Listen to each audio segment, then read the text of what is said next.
Hello बच्चों, यहाँ पे हमने एक क्वेश्चन लिया है कि 2 अंकों वाली एक दी गई संख्या के अंकों का योग 9 है। इस संख्या के अंकों के स्थान बदलकर प्राप्त संख्या दी गई संख्या से 27 अधिक है, तो वह दी गई संख्या ज्ञात कीजिए। तो यहाँ पे 2 अंकों वाली एक संख्या दी गई है, तो वो 2 अंकों वाली संख्या क्या है जिसके अंकों का योगफल 9 है। तो ऐसे अगर देखा जाए तो हम कह सकते हैं वो 63 हो सकता है ना, या कि मान लो 81 हो सकता है, क्योंकि इसके डिजिट का सम कितना हो रहा है, 9 हो रहा है ना। तो लेकिन हम ऐसे अगर बोलेंगे तो बहुत ढेर सारी संख्याएं हैं, ठीक है। तो इसके लिए हमें पहले ये जानना होगा कि कोई भी जो 2 अंकों वाली संख्या होती है उसको मानते कैसे हैं। तो कुछ लोग क्या करेंगे कि 2 अंकों की संख्या ऐसे x और y मान लेंगे, है ना, जबकि ये गलत है। ये 2 अंकों की संख्या नहीं है।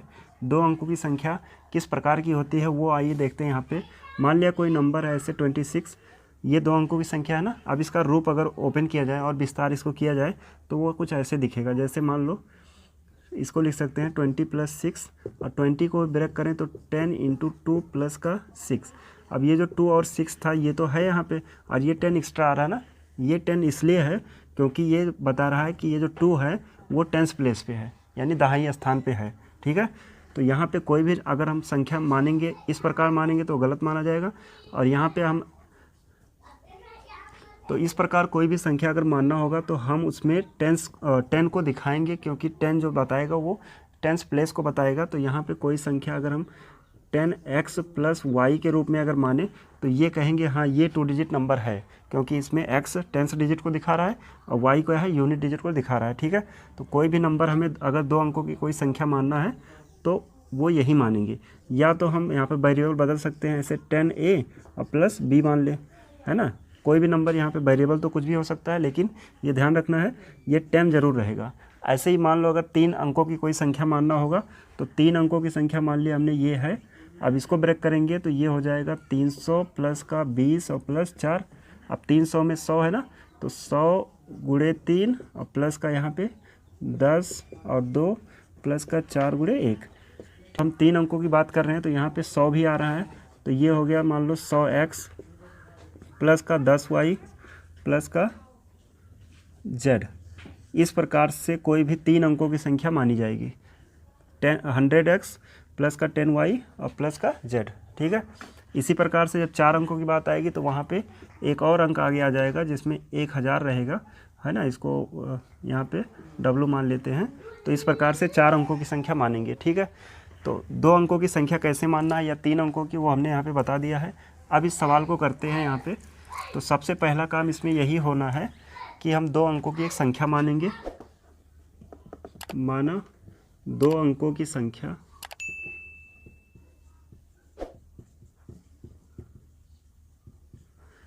बराबर है, मान लिया हमने 10x + y। ये 2 अंकों की संख्या है, ठीक है। अब जैसा कि क्वेश्चन में कहा गया है कि इनके अंकों का योग 9 है, तो यहाँ पे हमने अकॉर्डिंग टू क्वेश्चन देखना है। प्रश्नानुसार देखें तो यहाँ पे कहा गया है कि अंकों का योगफल 9 है। तो इसमें जो अंक हैं वो x और y ही तो है, तो इनका योगफल x + y बराबर दिया है 9। इसको समीकरण 1 मान लेते हैं, ठीक। और फिर आगे क्वेश्चन में कहा गया है कि यदि इस संख्या के अंकों को बदल दे, है ना। तो इस संख्या के जब अंकों को बदलेंगे तो 10 तो अपनी जगह रहेगा ना, क्योंकि ये दहाई स्थान है। अब यहाँ पे जो इकाई का अंक है वो पहुँच गया दहाई के स्थान पर, और जो दहाई का अंक था वो आ गया इकाई के स्थान पर। अंक बदलना मतलब यही तो है ना। तो हमने क्या किया, जो संख्या था उसके अंकों को बदल दिया। क्यों बदल रहे हैं, क्योंकि प्रश्न में ऐसा कहा गया है कि इस संख्या के अंकों के स्थान बदल कर प्राप्त संख्या। तो ये प्राप्त संख्या है, ये बराबर किसके हो रही है, दी गई संख्या से। जो दी गई संख्या यानी क्या है 10x + y, इससे कह रहे हैं कि 27 अधिक है। तो 27 अधिक मतलब जोड़ देंगे, 27 ज़्यादा है। देखो अंकों को अगर बदल देते हैं, ये जो यहाँ पे जो संख्या थे उसके अगर हम अंकों को बदलते हैं तो जो संख्या मिलती है, ये जो संख्या मिली ये पहली वाली संख्या से 27 ज़्यादा है। ये क्वेश्चन में कहा गया है। इसको अगर हम थोड़ा सा सॉल्व करें यहाँ पे, तो ये 10y, इसके साथ y इधर भी है ना, तो इसको वहाँ ले चलते हैं तो -y। यहाँ पे x है, x ऐसे रहेगा, इधर से 10x को उधर ले चले तो माइनस का 10x हो गया, = में है 27। अब इसको सॉल्व करेंगे तो यहाँ से 10y - y करेंगे तो 9y हो गया, और x - 10x करेंगे तो माइनस का हो जाएगा 9x बराबर है 27। इन दोनों में 9 कॉमन है तो 9 बाहर आएगा, ये बचेगा y minus X equal to 27। 9 यहाँ मल्टीप्लाई में इधर आएगा, डिवाइड हो जाएगा, y minus X equal to हो जाएगा 27/9। तो ये यहाँ पे बनेगा y minus X equal to 9 से अगर हम 27 को डिवाइड करेंगे तो 3 आ जाएगा, ठीक है। और इसी को अगर हम ऐसे थोड़ा सा सॉल्व कर लें और, तो ये आएगा y इक्वल टू, यहाँ y है ना, y इक्वल टू 3 और प्लस का x, क्योंकि x यहाँ माइनस है, इधर कर देंगे तो ये प्लस हो जाएगा। इसको समीकरण नंबर 2 मान लेते हैं, ठीक। अब इस समीकरण में हम y बराबर देख रहे हैं कि 3 + x है ना, तो हम क्या कहेंगे, समीकरण 2 से y का मान समीकरण 1 में रखने पर, अब समीकरण 1 में रख देते हैं। ये समीकरण 1 है ना, लिखा हुआ है x + y = 9। यहाँ पे हमने y का मान निकाल लिया था, y बराबर है 3 + x। तो देखो x वैसे रहा, प्लस y की जगह आ गया 3 + x = 9। अब ये x और ये x मिलके हो गया 2x, और 3 को उधर भेज दे तो 9 माइनस का हो जाएगा 3, तो 2x = आ जाएगा 6, यानी x = 6/2 हो जाएगा, x = 3 आ गया। तो यहाँ से हमने x की वैल्यू निकाल लिया है। अब हम देखें यहाँ पे समीकरण 2 से तो y बराबर लिखा है 3 और प्लस का 3 + x है ना, x की जगह 3 है, तो y बराबर आ जाएगा 6, है ना। तो x और y हमें मिल गया।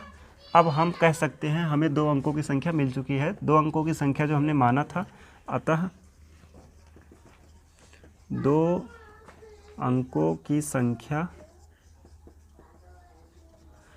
यहाँ पे जो था 10 और इनटू में x है, x की वैल्यू हम लोग 3 निकाल लिए हैं, प्लस y है ना, यहाँ y है, y की वैल्यू है 6, तो ये मल्टीप्लाई होगा 30 और प्लस का 6, तो हो जाएगा 36।